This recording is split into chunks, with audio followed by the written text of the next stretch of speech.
கலங்கின இருதயத்தோட மந்தைக்குள்ள இருக்கிற ஆட்டை அவர் அறிந்திருக்கிறார். 1000 ஆடுகள் இருந்தாலும் ஒவ்வொரு ஆட்டின் நிலை மேய்ப்பனுக்கு தெரியும். இன்னைக்கு இந்த ஆட்டுக்கு என்ன செய்யணும்னு காக்கிறவர்களுக்கு தெரியாது, பார்க்கிறவர்களுக்கும் தெரியாது, ஆனா நடத்துகிறவருக்கு தெரியும். இந்த ஆடு இன்னைக்கு எந்த பலத்துல இருக்குங்கிறது நடத்துற மெய்ப்பனுக்கு தெரியும். மெய்ப்பனுக்கு தெரியும். அவர் தான் சொல்லுகிறார், நீ ஏன் கலங்குகிறா? நீ வந்தது போல போவது தேவனுடைய விருப்பம் அல்ல.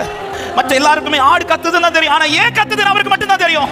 இது எந்த வழியில கத்துது, இது எதனால கத்துது, இது எதனால கத்துது, இது மெய்ப்பனுக்கு தெரியும். இந்த கூட்டத்தில் அன்பு உள்ளமே, நீ எந்த நிலையில் வந்திருக்கிறாய் என்பது கர்த்தருக்கு தெரியும். நீ முள்ளுக்குள்ள சிக்கி இருக்கிறேனா, உன்னை விடுவிக்காம மெய்ப்பன் வேற வேலைக்கு போக மாட்டா.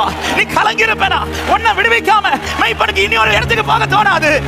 99 ஆடுகளை மந்தைக்குள் காவலுக்கு வைத்து விட்டு ஒரு ஆடு சிக்கி இருந்துச்சு. அந்த ஆடை மீட்க, அதை மீட்காம மீட்பனுக்கு அடுத்த ஸ்டெப் எடுத்து வைக்க முடியாது. இன்னைக்கு சிலதுல உன்னை விடுவிக்காம என் ஆண்டவர் அடுத்த ஸ்டெப் வைக்க மாட்டா. ஹல்லேலூயா, ஹல்லேலூயா. இந்த வார்த்தை சில உள்ளத்திற்கு என் ஆண்டவர் தீர்க்க தரிசனமாய் பேசிக்கொண்டு இன்னைக்கு உன்னை விடுவிக்காம, இன்னைக்கு உங்களை விடுவிக்காம என் ஆண்டவர் அடுத்த ஸ்டெப் வைக்க மாட்டா.